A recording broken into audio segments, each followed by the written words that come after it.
Sir யார் சொல்றது? யார் சொல்றது? யாரா குற்றச்சாட்டை சொல்லியிருக்காங்க.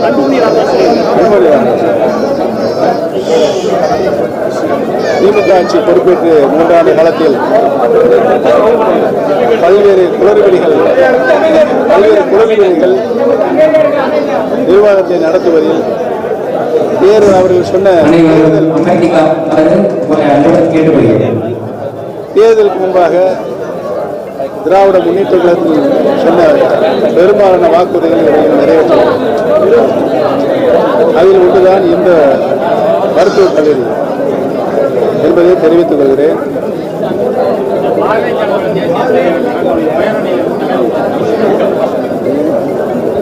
இல்லை, அது இடம் வந்து மாற்றி எடுத்துறதாக சொல்லியிருக்கிறார்கள். அவர்கள் ஒத்துக்கொண்டிருக்கிறார்.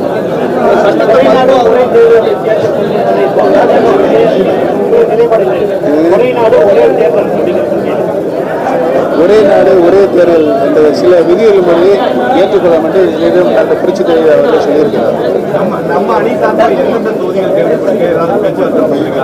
கூட்டணி கட்சியெல்லாம் கொண்டு கூடிய முடிவு செய்து தொகுதிகளுடைய பெயர்கள் அறிவிக்கப்படும். சட்டத்தை மதிப்போம் அப்படின்னு சொல்லியிருக்கீங்க.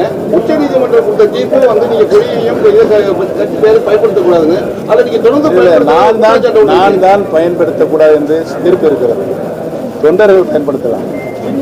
வேட்டி கட்டக்கூடாது என்று இருக்கிறது. நான் வேட்டியை கட்டலை. அப்போ நான் சிங்கப்பூர்ல இருந்து அன்னைக்கே ராமராஜ் கார்டனில் போய் 5 வேஷ்டி எடுத்து வச்சுட்டு விட்டு ஆரம்பிச்சு இதுவரை கட்டலை. சட்டத்தின் மூலம் கொடியை கட்டக்கூடாது சொல்லலாம். ஆனால் எங்கள் உடம்புல ஓடுறது அதிமுக ரத்தம். இந்த ரத்தத்தை மாற்றிட்டு வேற ரத்தத்தை போக்க முடியுமா? சொல்லுங்க, நீங்களே சொல்லுங்க. தொண்டர்களுக்கு அதை விளக்கு எப்படி அதிமுக சின்னத்தில் நீங்க முக்கிய உரிமையை தொடர்ச்சியா சொல்லிட்டு வரீங்க. அது தொண்டர்களுடைய குழப்பத்தை ஏற்படுத்துது. உறுதியாக எந்த தேர்தல் வந்தாலும் அதிமுக எங்களுடைய அணி இரட்டை சின்னத்தில் தான் நிற்கும்.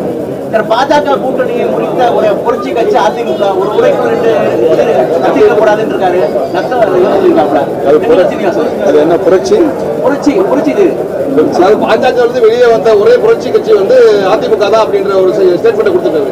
4.5 வருடம் பாரதிய ஜனதா கட்சியுடைய ஆதரவில் ஆட்சி நடைபெற்றது. அனைத்து மக்களுக்கும் நன்றாக தெரியும். எனக்கு மிகவும் நன்றாக தெரியும். ஒரு வாரம் தேசிய அளவில் கூட்டணி அமைத்து மாண்புமிகு பாரத பிரதமர்கள் தனது வலதுபுறம் உட்கார வைத்து கூட்டணியை அறிவிக்கிறார். தமிழகத்திற்கு வந்து ஒரே வாரத்தில் கூட்டணியை முறித்துக் கொண்டு சொல்வது என்பது நியாயம். என்ன காரணம் சொல்லணும்ல? என்ன காரணம் சொல்றாரு கூட்டணி முடிச்சது? 4.5 வருஷம் வெளியே சொல்லக்கூடாது. அவ்வளவு அக்கிரம அட்டளையும் செஞ்சாங்க. அதெல்லாம் பொறுத்து தான் அவங்க ஆதரவு கொடுத்தாங்க. அதாவது ஒருத்தருக்கா துரோகம் பண்ணிட்டு வர்றாரு எடப்பாடி பழனிசாமி. இதுதான் அவருடைய உச்சபட்ச துரோகம்.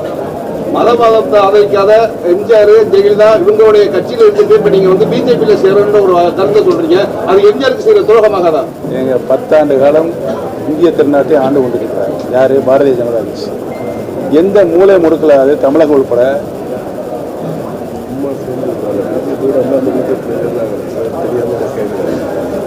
98 தானங்க சேர்ந்தாங்க. அப்ப உடனே முடிச்சுட்டாங்க. திமுகவே சேர்ந்தது. அதெல்லாம் அவங்க சொல்லுங்க கேளுங்க. அரசியலில் எந்த நேரத்தில் எதுவும் நடக்கலாம். ஒரு வருஷம் தவறு நம்ம செய்ய மாட்டோம். மறுபடியும் நம்ம ஆட்சிக்கு வர்றோம். சொல்றத கேளுங்க. அரசியல்ல எதுவும் நடக்கலாம். இன்றைக்கு உலகமே பாரத பிரதமர் அண்ணன் சொல்லிட்டாரு பல கூட்டங்கள்ல. சொல்றாரு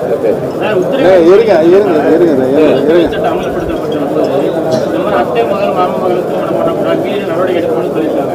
அது மாதிரி சட்டங்கள் வந்து தமிழ்நாட்டுக்கு வந்துச்சுன்னா நம்மளுடைய கலாச்சாரங்கள் பாதிக்கப்படும். அதை நீங்க எப்படி பாக்குறீங்க? உத்தரகாண்ட் மாநிலத்தில் இந்தியாவிலேயே முதல் முறையாக புது சிவில் சட்டத்தை அமல்படுத்தியிருக்காங்க. அந்த சட்டத்தின் மூலம் வந்து அத்தை மகள் மாமன் மகள் அந்த மாதிரி உறவுகளில் கல்யாணம் பண்ணக்கூடாது, மீறி கல்யாணம் பண்ணால் நடவடிக்கை எடுக்கணும்னு சொல்றாங்க. அது மாதிரி சட்டம் நம்ம தமிழ்நாட்டில் வரும்போது நம்முடைய கலாச்சாரம், அதாவது அது நீங்க சொல்றது எங்களுக்கு இன்னும் விவரம் தெரியல. பேசுவாரு. அதாவது மாநிலத்துக்கு மாநிலம் அங்கே உத்தராகண்ட்ல நடந்திருக்கு. மாநில அரசு தான் கொண்டு வரணும். தமிழ்நாட்டில் அப்படியெல்லாம் அண்ணா முதலமைச்சர் நடந்திருக்காரு. நிச்சயம் அண்ணா அதனுடைய சாராம்சத்தை பார்த்துட்டு தான் பேசணும். சட்டத்தை நீங்க ஆதரிக்க மாட்டீங்க. அந்த சட்டம் இங்க நுழைய விட மாட்டோம். போதுமா? விட மாட்டீங்க. பொது சிவில் சட்டத்தை நுழைய விட மாட்டீங்க.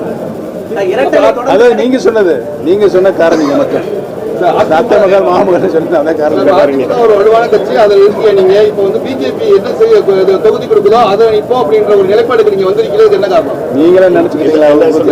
தொகுதி தான் அப்படின்ற மாதிரி ஒரு நீங்களே ஒரு முடிவை சொல்லக்கூடாது. நீங்களே ஒரு முடிவை சொல்லக்கூடாது. அந்த நீ திருத்தி வாசிக்கும் போல அதிகமா எத்தனை தொகுதிகள் நீங்க நிக்கிறதுக்கான வந்து பாருங்கள். உங்களிடம் சொல்லிவிடுத்தான் நாங்கள் அறிவிப்போம். ஒரு மாசம் தான் இருக்கு. இரட்டையில கிடைக்கும் சொல்லிட்டு இருக்கீங்க. சப்போஸ் கிடைக்காத பட்சத்தில் என்ன செய்வோம்? நீங்களே பார்த்தவங்களா என்ன வேடிக்கை பார்க்குறீங்க? அவங்க திட்டமிட்டு கேள்வி எடுக்கிறாங்க. கூடி பேசி திமுக வெற்றி பெறும் சொல்லி கருத்து கணிப்பு தொடர்ந்து வந்துகிட்டே இருக்கு. அதைத்தாங்க நாங்க வந்து சொல்லிட்டு இருக்கோம். பிரிஞ்சிருக்க சக்தியில ஒண்ணு சேரு உலகத்திலேயே சேரக்கூடாதுன்னு சொல்ற ஒரே ஆள் பழனிசாமி. இது எப்படி இருக்கும்? எப்படி ஆகும்? அமமுக ஃபேக்டரி ஒரு ஃபேக்டரி பிரிஞ்சு நாடாளுமன்ற தேர்தல் சட்டமன்றத்தை தோல்வி தள்ளணும்ல, அது புத்தி வரணும்ல. எத்தனை பிரிவா இருக்கு? முதலமைச்சர் அந்த சின்னம்மா அவர்களையே என்ன வார்த்தை சொல்லி பேசுற? ஒரு தரம் என்ன? காலில் விழுந்து ஊர்ந்து போய் பதவியை பெற்ற அவரே ஒத்துக்கிட்டாரு. பல தியாகங்கள் செஞ்சாராம். ஆரம்பத்திலிருந்து பல தியாகங்கள் செஞ்சு நான் இந்த படிப்படியாக ஊர்ந்து இந்த பதவிக்கு வந்தேன்.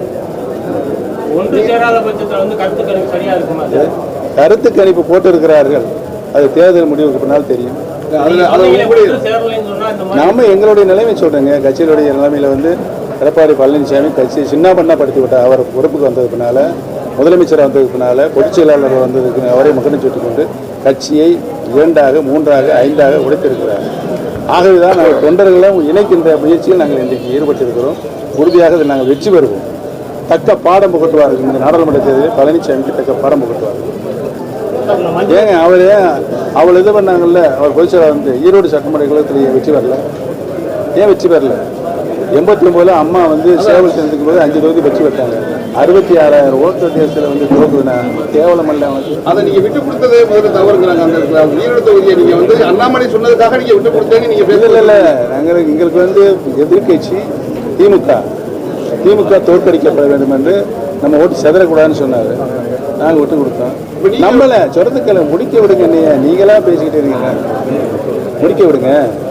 நீங்களா பேசிக்கிட்டே இருந்தீங்க. இப்படி பேர்த்து பார்த்து நீங்களே கேள்வி நீங்களே பதிலும் சொல்லிக்கிறீங்க. அப்புறம் என்கிட்ட கேள்வி இருக்கிறீங்க. விஜய் வந்து கட்சி தொடங்கியிருக்காரு. அது எந்த அளவுக்கு பெருசா தமிழ்நாட்டில் தாக்கத்தை இருக்கும்? விஜய் கட்சி தொடங்கிய உடனே அவருடைய கட்சி தொடங்கியதற்கு வாழ்த்து தெரிவித்து விட்டார். காரணம் சொல்லுங்க. மஞ்சுவட்டு நாயகன் போட்டோ போடுறாங்க. ஆனால் வந்து சமீபத்தில் மதுரை கீழக்கரை நடந்த கலையரங்கத்தில் வந்து மஞ்சுவட்டு வீரர்களை விரட்டி அடிச்சது தான் அதிமுக அரசுடைய சாதனை அப்படின்னு முதல்வர் சொல்லியிருக்காரு. மஞ்சுவட்டு வீரர்களை விரட்டி அடிச்சது தான் அதிமுக அரசின் சாதனை சொல்லியிருக்காரு.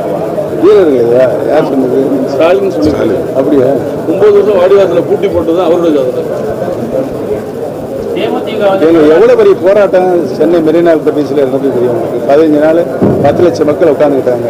இங்கே மட்டும் போராட்டம் இல்லை. அமெரிக்கா, கனடா, ஜப்பான் எல்லா நாட்டிலையும் போராட்டம். அந்த போராட்டத்தை எப்படி ஒரு நிலைக்கு கொண்டு வரணும்? அந்த போராட்டத்தை வைத்து வன்முறை வெறியாட்டத்தை கட்டவில்லை பல நாசகார சக்தியெல்லாம் முயற்சி பண்ணது. அதையும் முறியெடுத்து டெல்லி சென்று மாண்புமிகு பாரத பிரதமரை சந்தித்தோம். ஒரே நாளில் 4 அரசாணைகளை தந்தார். யாரு? பாரத பிரதமர் அவர்கள். அதை கொண்டாந்து இங்கே வந்து உடனே நம்ம ஆர்டினன்ஸ் போட்டோம். ஆர்டினன்ஸ் எடுத்துக்கொண்டு கவர்னர்கிட்ட கொடுத்து ஒப்புதல் வாங்கி இங்கே வந்து ஜனவரி கொண்டு போனோம். ஜனவரி ஒப்புதல் வாங்கினா மறுபடியும் இங்கே கொண்டாந்து சட்டமன்றத்தை சட்டமாக்கி. அதிமுகவோட 2ஆம் கட்ட தலைவர் வந்து பாஜகவோட தலைவர் தமிழ்நாடு தலைவர் அண்ணாமலை வந்து தொடர்ந்து கடுமையாக விமர்சனம் பண்ணிட்டு இருக்காங்க. அதை பற்றி அதுக்கு பதில் அவருக்குமே சொல்லணும். யாரு? எடப்பாடி கோஷ்டிதே சொல்லணும். அதிமுக எல்லாரும் ஒன்று சேர்ந்துட்டா எடப்பாடி பொறுப்புலையோ கட்சியிலையோ எடப்பாடி இல்லாத அதிமுக மலரும்.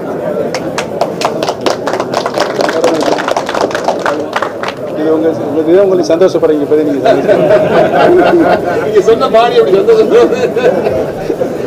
அப்புறம் கேளுங்க. அப்புறம் நீங்க என்ன கேட்டீங்க? பாஜக வந்து மாநிலத்துக்கு மாநிலம் மாறுபடுங்க. அவங்களுடைய மொழி கலாச்சாரம் இதெல்லாம் இருக்குது. மத கலாச்சாரம்லாம் இருக்குது. அதெல்லாம் பார்க்கணும். பார்த்துதே வந்து நம்ம கொஸ்டின் எதுவும் சொல்ல முடியாது. உங்களுடைய நிலைப்பாடு என்னன்னு? எங்களுடைய நிலைப்பாடு மனிதாபிமான முறையில் எந்த மக்களுக்கும் தீங்கு ஏற்படக்கூடாத சட்டம் வரணும். மக்களுக்குரிய சட்டமாக இருக்கணும், மக்கள் பயன்படுத்துகிற சட்டமாக இருக்கணும். அவங்க காலங்காலமாக பழக்க வழக்கத்தின்படி ஏற்றுக்கொண்ட பழக்க வழக்கங்களுக்கு இந்த மாதம் வரக்கூடாது.